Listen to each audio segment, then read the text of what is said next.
If you're under vagabond spirit, you always focus on negative emotional circumstances from the past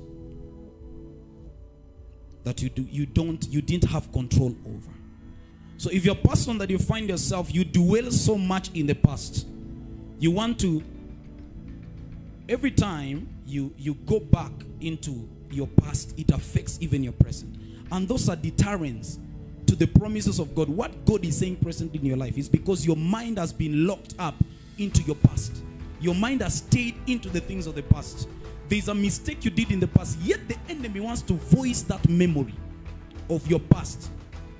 And the problem is, majority of us, we have allowed our minds to think the demonic thoughts. So the enemy has a demonic influence over the minds of men. And that's what the Bible says. He has blinded them, that they do not see the light of the gospel. So the enemy has the power to influence your mind to begin to think demonic thoughts. You may think it's you thinking, but it's the demonic forces around you that have done what? Have been infused in your mind. So you begin to think satanic thoughts.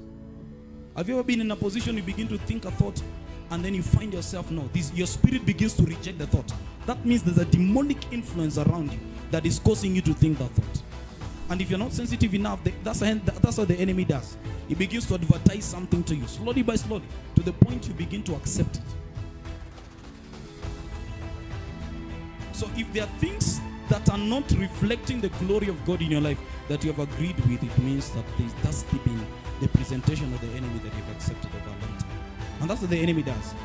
He does not cease to present his products. He doesn't. So you must be aware this is the area of my life that has been affected.